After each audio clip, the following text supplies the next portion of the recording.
सर्वांना नमस्कार. DM reality check या आपल्या यूट्यूब चॅनलमध्ये तुमचं सहर्ष स्वागत करतो. मित्रांनो, मी दामू मोळे सर. आज आपण पेशा क्षेत्रातल्या पदभरतीबाबत अ, मंत्रालयामध्ये मुख्य सचिवांच्या अंडरमध्ये एक बैठकीचं पत्र या ठिकाणी व्हायरल झालं. त्यामागची सत्यता काय आहे किंवा तो विषय काय होता तो आपण बघणार आहोत. त्यानंतर ग्रामविकास विभागाने 4 मे 2026च्या ज्या मार्गदर्शक सूचना आहेत त्यानुसार कार्यवाही करण्याचं जे अ, संदर्भ दिलेला आहे तो नेमका काय आहे तो आपण यामध्ये बघणार आहोत.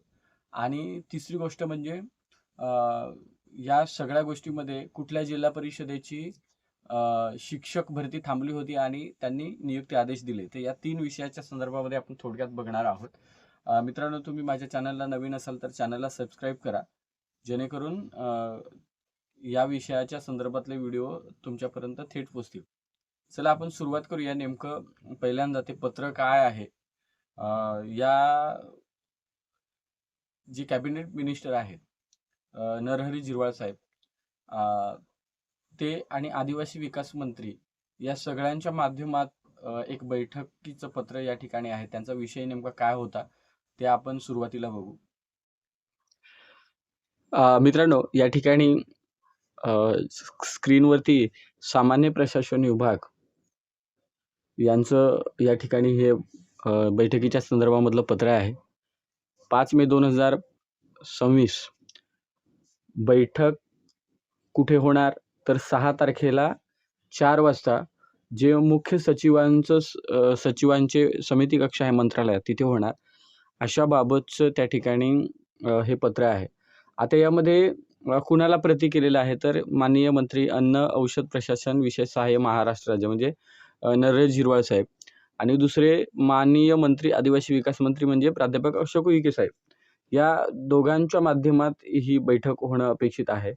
विषय होता पेशा शिक्षक पद भरती संदर्भात बैठक, आणि यामध्ये संदर्भ दिलेला आहे माननीय सचिव कार्यालय 28/4/2026 रोजीचे पत्र आणि समक्रमांकाचे 5/5/2026 रोजीचे बैठकीबाबतचे पत्र. हे संदर्भ देऊन या ठिकाणी ही बैठक आयोजित केलेली आहे.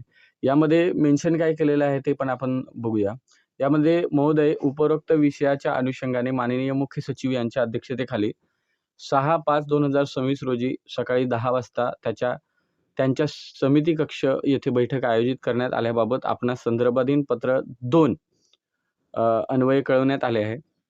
प्रशासकीय कारणास्तव सदर बैठकीच्या वेळेस सुधारणा करण्यात येत असून सदर बैठक ही 6 तारखेलाच होईल बुधवारी, पण ती 4 वाजता त्याच कक्षामध्ये आयोजित करण्यात आलेली आहे. तरी उपरोक्त विषयाच्या अनुषंगाने आयोजित बैठकीस उपस्थित राहण्याबाबत आपणास कळवण्यात मला निर्देश आहेत. आणि हे जे पत्र आहे ते सुधा मांधळे साहेब जे आहेत उपसचिव सामान्य प्रशासन विभागाचे, त्यांनी या ठिकाणी काढलेलं आहे.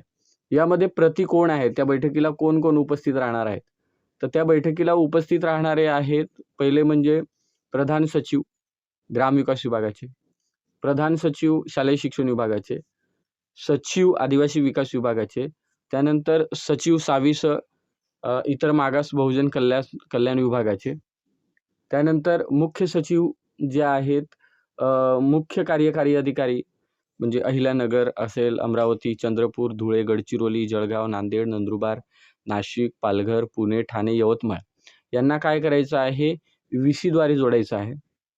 त्यानंतर माननीय मंत्री झिरवाळ साहेब, माननीय मंत्री अशोक उईके साहेब, आणि त्यानंतर सामान्य प्रशासन विभागाचे स्वीय सचिव आहेत त्यांचे स्वीय सहाय्यक यांना माहितीस्तव कार्यवाहीसाठी द्यायचं आहे.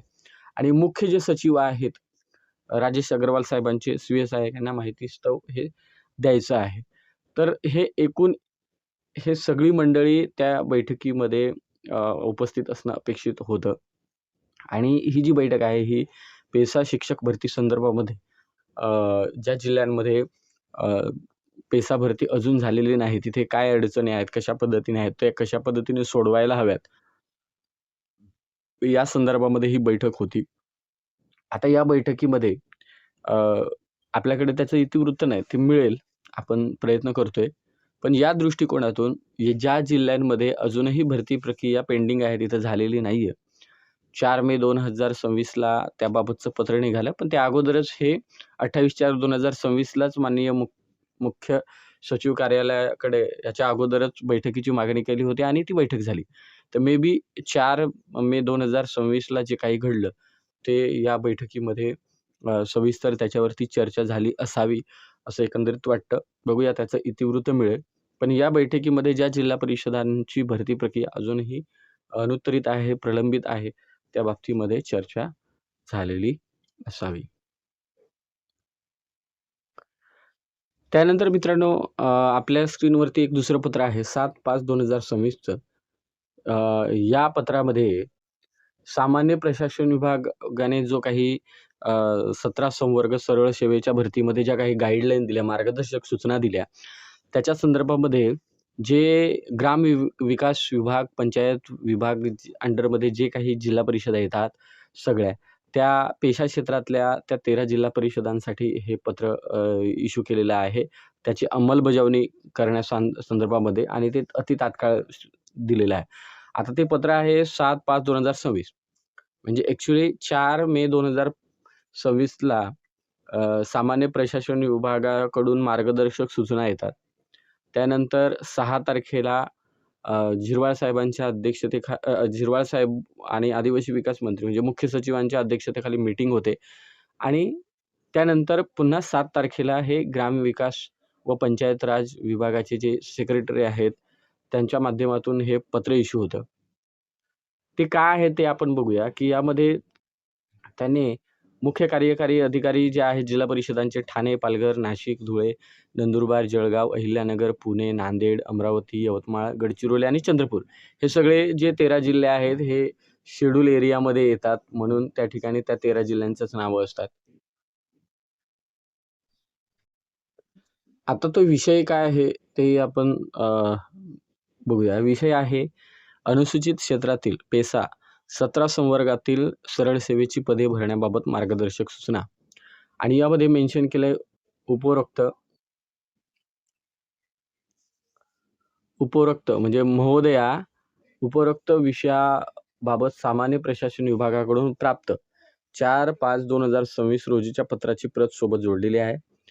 त्यामध्ये मेन्शन केलंय 2 मध्ये की सामान्य प्रशासन विभागाने 11 फेब्रुवारी 2026ला एक शासन निर्णय निर्गमित केला आणि यामध्ये उपरोक्त पत्रान्वये अजून मार्गदर्शक सूचना व परिशिष्ट अ येथे नमुना दाखल उदाहरण देण्यात आलेलं आहे. त्यानुसार कार्यवाही करायची आहे. आणि 3 सदर मार्गदर्शक सूचना नुसार नियुक्ती प्राधिकारी म्हणून पेसा अधिसूचित संवर्गाच्या भरतीच्या अनुषंगाने पुढील कार्यवाही करायची आहे. आता हे जे पत्र आहे किंवा हे ज्या काही आदेश आहेत हे सुप्रिया घोटाळे मॅडम जे आहेत अवर सचिव महाराष्ट्र शासनाच्या ग्रामविकास विभागामध्ये त्यांनी या ठिकाणी खाली या सर्व जिल्हा परिषदांना आदेश केलेले आहेत. यामध्ये हे जे 4 मे 2026चं पत्र आहे, ज्यामध्ये मार्गदर्शक सूचना देण्यात आलेल्या आहेत. बऱ्याच जणांचं थोडंसं एकंदरीत काय म्हणता येईल, की हा जो विषय आहे तो ह्याच्या 4 मे 2026च्या जे काही मार्गदर्शक सूचना आहेत, त्यामध्ये काही जणांना ते समजलं नाही. तर त्यामध्ये बऱ्याच जणांचा मुद्दा होता, की सर 5वा मुद्दा काय आहे? तर 5वा मुद्दा मित्रांनो हाच आहे, की या मंजूर पदांपैकी प्रवर्गनिहाय भरलेली पदं विचारात घ्यायची आहेत आणि प्रवर्गनिहाय रिक्त पदे निश्चित करायची आहेत. मुळात सुरुवातीला जे काही रिझर्व्हेशन आता 50% झालं, जिथे 100% रिझर्व्हेशन होतं तिथं. तर त्या ठिकाणी काय करायचं आहे, सुरुवातीला 50% जागा या एस-टीच्या वाटेला ज्या येतील, त्यामध्ये किती भरलेल्या आहेत आणि त्या भरून झाल्यानंतर किती रिक्त आहेत. म्हणजे ॲक्चुअली जागा पहिल्या निश्चित कराव्या लागतील. 50% जागा ह्या एस-टीच्या कुठल्या एरियातल्या द्यायच्या पेसामध्ये आणि उर्वरित नॉन पेसामध्ये द्यायच्या आहेत किंवा ओपन जागा द्यायच्या आहेत. तर यामध्ये पहिली या 50% मध्ये भरलेली किती आहेत ती निश्चित करायची आणि मग प्रवर्गनिहाय रिक्त जागा किती आहेत त्या निश्चित करायच्या आहेत. तर हा एक 5वा मुद्दा आहे. त्यामध्ये 6व्या मुद्द्यावरती परत एक मी सांगतो, की बऱ्याच जणांना असं वाटतं, की हे फक्त शेड्यूल एरियासाठी आहे. मित्रांनो यामध्ये बघा, की अधिसूचित 17 संवर्ग पेसा व नॉन पेसा क्षेत्राचा एकत्रित विचार करायचा आहे. इथे बरेच जण म्हणतात, की सर इथे फक्त पेसाचा विचार केलेला गेलेला आहे, नॉन पेसाचा विचार केला गेलेला नाही. मग आमच्या जागा कमी झाल्या की काय? असं या ठिकाणी मलाही काही प्रश्न येतात.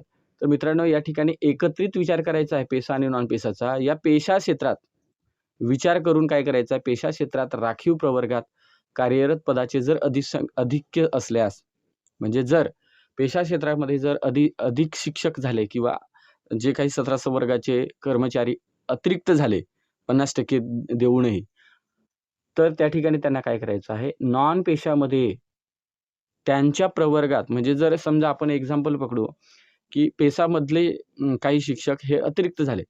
तर त्यांना नॉन पेशातल्या एस-टीच्या जागेवर पहिलं कन्सिडर करायचं आहे आणि तिथं त्यांना काय करायचं आहे, तात्पुरतं समायोजित करायचं आहे. त्याचप्रमाणे जर नॉन पेशा क्षेत्रात कोणत्याही प्रवर्गात कार्यरत पदाचे जर अधिक्य झालंच, म्हणजे नॉन पेशा क्षेत्रामध्ये उद्या एस-सीचे समजा शिक्षक त्या ठिकाणी अतिरिक्त झाले किंवा एस-टीचे अतिरिक्त झाले, तर त्या ठिकाणी काय करायचं आहे, ते जर अतिरिक्त झाले असतील आणि पेसामध्ये जर जागा रिक्त असतील, तर त्यांना पेसाच्या जागेवर सुद्धा ते काय करायचं आहे, तात्पुरतं समायोजित करायचं आहे, असं त्या ठिकाणी त्याचं मेन्शन आहे. त्यामुळे इथे बॅलन्स राखला गेलाय, की पेसामध्ये जर शिक्षक अतिरिक्त होत असतील, 50% पेक्षा प्लस जात असतील, तर त्यांना त्या ठिकाणी नॉन पेशाच्या जागेवरती गृहीत धरायचं आहे. आता यामध्ये त्यांनी असं म्हटलंय, की ते पण निदर्शनास घ्या, की तदनंतर संबंधित प्रवर्गात रिक्तता उपलब्ध होत नसेल, तरच काय करायचं आहे, त्यांना अराखीव म्हणजे ओपनच्या जागेवरती काय करायचं आहे, तात्पुरतं समायोजित करायचं आहे. म्हणजे पहिल्यांदा त्या कॅटेगरीची जागा जर तिथे नसेल, तर नॉन पेशा क्षेत्रामध्ये त्याला पहिलं कन्सिडर करायचं त्याच्या जागेवर. आणि नॉन पेशातले जर शिक्षक एस-टीचे अतिरिक्त झाले, तर त्यांना पेसामध्ये पहिलं कन्सिडर एस-टीच्या जागेवर करायचं आहे. आणि तिथेही जागा नसतील, तर मग ओपनच्या जागेवरती कन्सिडर करायचं आहे. आता यामध्ये अ, बऱ्याच जणांचा थोडंसं गैरसमज झाला होता. आपण असं बघूया, की एक्झाम्पल 2000 जागा समजा एखाद्या जिल्हा परिषदेला 100% मध्ये येतात पेसाच्या. पण आता तिथे 1000 जागा ह्या एस-टीला गेल्या आणि 1000 जागा ह्या कुणाला गेल्या आता ओपनला गेल्या. आता हे जेव्हा निदर्शनास आलं आपल्याला, की 2000 जागा होत्या, त्याच्यातल्या 1000 जागा आता काय झालेल्या आहेत, एस-टीला काय आलेल्या आहेत. मग आता त्यामध्ये भरलेले किती आहेत? समजा 100% रिझर्व्हेशन होतं, म्हणून त्या ठिकाणी 1100 लोकं भरलेले असतील अगोदरच. पण आता तिथे आल्या किती जागा? 1000 म्हणजे 100 शिक्षक काय झाले, अतिरिक्त झाले. पहिल्यांदा त्या शिक्षकांचं समायोजन नॉन पेशा क्षेत्रातल्या एस-टीच्या जागेवरती केलं जाईल. आणि समजा तिथे एस-टीच्या जागा खाली जरी नसतील, तर त्या ठिकाणी कुठल्या जागेवरती त्या 100 लोकांचं समायोजन होईल, तर ओपनच्या जागेवरती समायोजन होईल. कुठल्या जागेवरती होईल? ओपनच्या जागेवरती. आणि हे समायोजन करत असताना समजा ओपनच्या जागा आत्ताच्या घडीला समजा त्या ठिकाणी 300 जागा रिक्त असतील, आपण असं समजू. तर त्या ठिकाणी 300 जागांपैकी 300ची जाहिरात नवीन येणार नाही.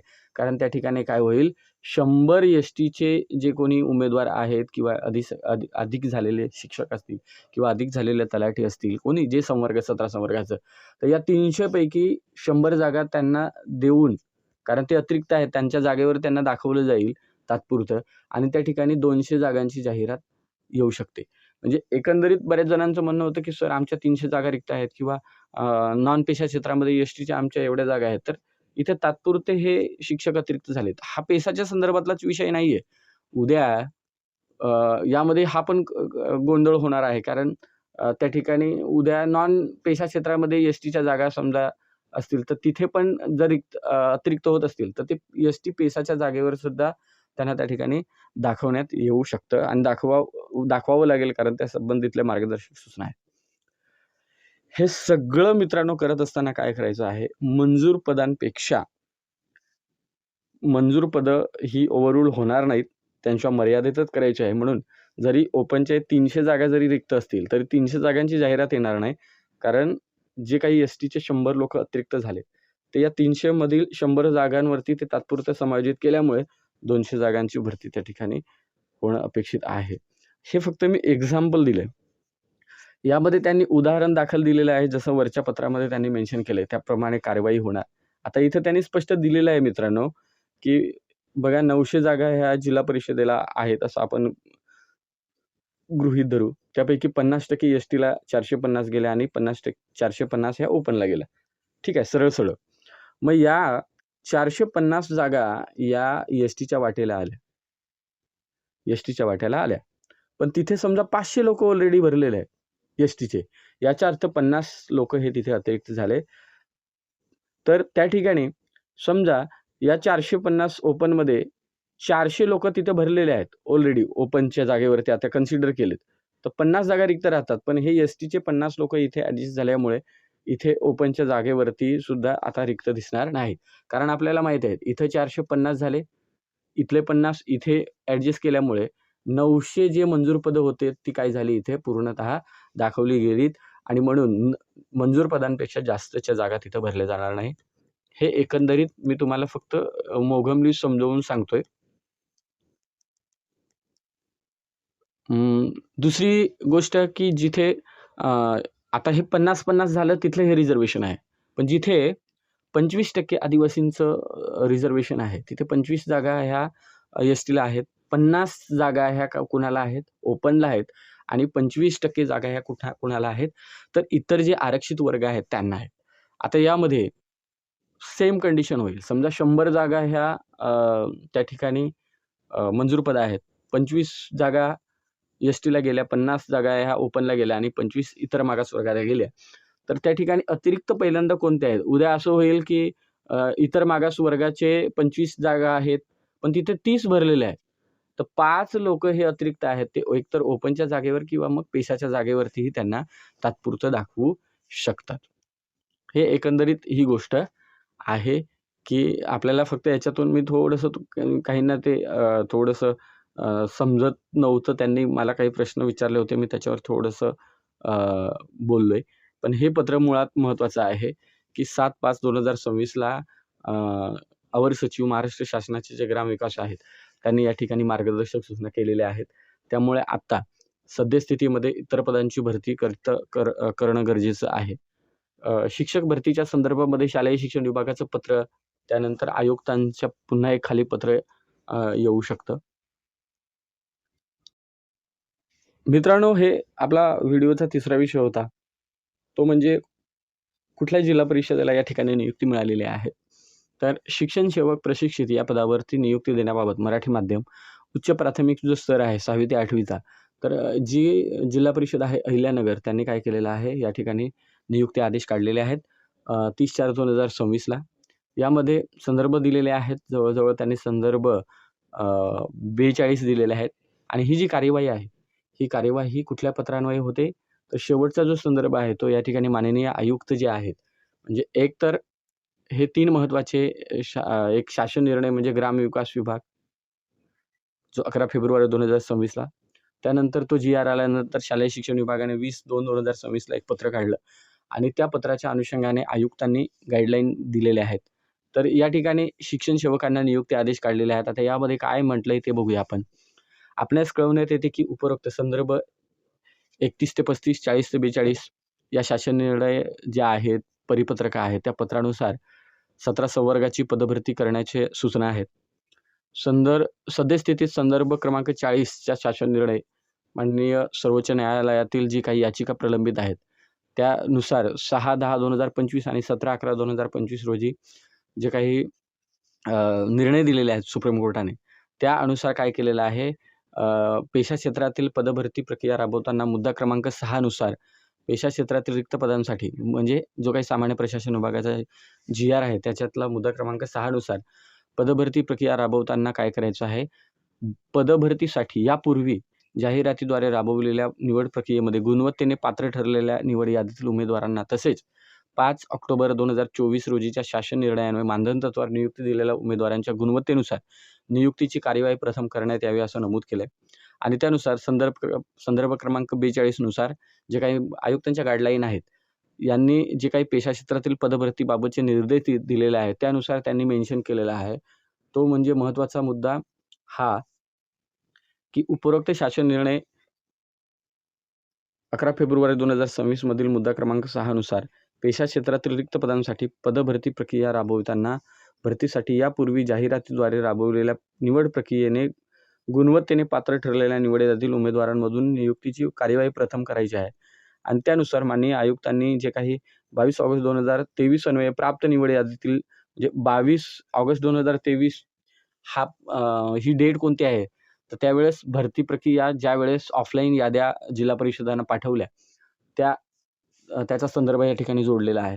अनुसूचित संवर्गातील जे काही नियम, अटी आहेत पेशा क्षेत्राच्या बाबतीमध्ये त्या सगळ्या वापरून या ठिकाणी त्यांना काय दिलेलं आहे, शाळेमध्ये पदस्थापना दिलेली आहे. तर ही जी सगळी कार्यवाही आहे ही 11 फेब्रुवारी 2026 मुद्दा क्रमांक 6 या तिथे त्यांनी ठिकाणी म्हटलंय, की या भरती प्रक्रिया ज्यावेळेस जाहिरात दिली, त्या जाहिराती अन्वये जे गुणवत्तेने पात्र ठरले ते उमेदवार आणि त्यानंतर जे अ,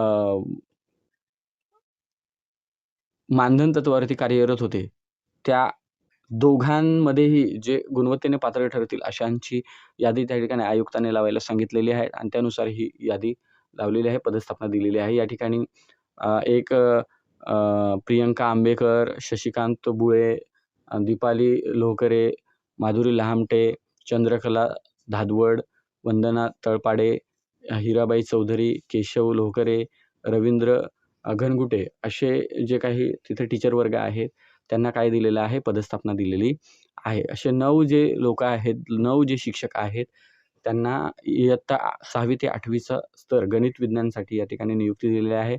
यामध्ये त्या नियम, अटी आहेत.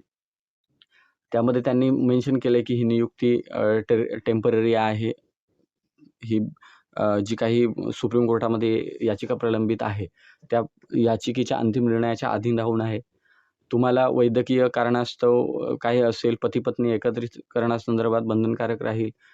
त्यानंतर पवित्र पोर्टलला स्वप्रमाणपत्र माहिती जी आहे ती गृहीत धरण्यात आलेली आहे. उद्या खोटे आढळली तर नियुक्ती रद्द केली जाईल. 30 दिवसाच्या आतमध्ये ही नियुक्ती घेणं अपेक्षित आहे. शिक्षण सेवा कालावधी आहे तुम्हाला 3 वर्ष. त्यामुळे शिक्षण सेवकांना दीर्घ सुट्टीसह पूर्ण शैक्षणिक वर्षातील 12 ज्या काही किरकोळ रजा आहेत, त्या अनुदेय असतील आणि त्याचं मानधन दिलं जातं.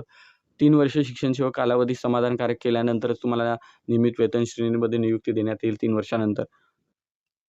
यानंतर त्या ठिकाणी त्यांनी म्हटलंय, की असतातच सगळ्या, की प्राथमिक शाळेमध्ये काम करावं लागेल, नियुक्ती रद्द केली जाईल, गैरवर्तन असेल तर 16,000 मानधन दिलं जाईल. तुम्हाला हे सगळी कामं करावी लागतील. केंद्रप्रमुख, गट शिक्षण अधिकारी, विस्तार अधिकारी, शाळेचे मुख्याध्यापक यांचं ऐकावं लागेल वगैरे ह्या सगळ्या गोष्टी. यामध्ये त्यांनी म्हटलंय, की महाराष्ट्र राज्य परीक्षा परिषद पुणे कार्यालयाकडून आपले डी-एडची गुणपत्रक आणि प्रमाणपत्र टी-ई-टी किंवा सी-टी-ई-टी यांची पडताळणी करून ते वैध असल्याबाबत प्रमाणपत्र दिल्यानंतरच नियुक्ती पुढे चालू राहील. मध्येच तुम्हाला जर ते चुकीचं आहे, खोटं आहे असं आढळलं तर सेवा समाप्त केली जाईल. त्यानंतर 2 महिन्याच्या आत तुम्हाला काय करावं लागणार आहे, जिल्हा शल्यचिकित्सकाचं मेडिकल सर्टिफिकेट, त्यानंतर शारीरिकदृष्ट्या सक्षम आहात असं ते प्रमाणपत्र द्यावं लागेल. त्यानंतर तुम्हाला पोलीस व्हेरिफिकेशन म्हणजे चारित्र्य पडताळणी करून त्या ठिकाणी द्यावी लागेल. तर असं एकंदरीत ह्या सगळ्या गाईडलाईन टाकून या ठिकाणी काय केलेलं आहे, त्यांना नियुक्ती आदेश दिलेले आहेत. बघा या जवळ-जवळ 34 या ठिकाणी काय केलेले आहेत, नियम अटी टाकलेल्या आहेत. सदरचा आदेश म्हणजे या शिक्षकांना मिळाला नसेल अजूनही, तर त्यांनी काय करायचं आहे, जिल्हा परिषदेची जी साईट आहे, त्या www.nagarjhp.government.in या संकेतस्थळावरती काय केलेलं आहे, हा संकेताक क्रमांक टाकलेला आहे. त्या संकेताक क्रमांक वापरून काय करायचं आहे, तो नियुक्ती आदेश तुम्ही डाउनलोड करू शकता. जे आनंद भंडारी साहेब आहेत, मुख्य कार्यकारी अधिकारी अहिल्यानगरचे, त्यांनी या ठिकाणी संबंधित उमेदवारांना या ठिकाणी हे नियुक्ती आदेश दिलेले आहेत. तर मित्रांनो, आपण बघा पहिला विषय घेतला की पेशा संदर्भामध्ये उर्वरित जिल्ह्यांमध्ये जी भरती प्रक्रिया थांबलेली आहे त्याच्या बाबतीमध्ये माननीय झिरवाळ साहेब, माननीय आदिवासी विकास मंत्री प्राध्यापक अशोक उईके साहेब, मुख्य सचिवांच्या अंडरमध्ये एक बैठक, तो एक विषय आपण घेतला. त्याचा इतिवृत्त आल्यानंतर आपण त्याच्यावर सविस्तर बोलू. दुसरी गोष्ट म्हणजे ग्रामविकास विभागाने 4 मे 2026च्या त्या पत्रान्वये गाईडलाईन दिलेल्या आहेत आणि ही गोष्ट आहे की अहिल्यानगर जिल्हा परिषदामध्ये 9 उमेदवारांना आपल्या त्या ठिकाणी गणित विज्ञान जो काही उच्च प्राथमिक स्तर आहे त्याच्यावरती नियुक्त्या दिलेल्या आहेत. तर मित्रांनो, हा व्हिडिओ आवडला असेल तर नक्की लाईक करा, शेअर करा. आपण थांबूया. जोहार. जय संविधान.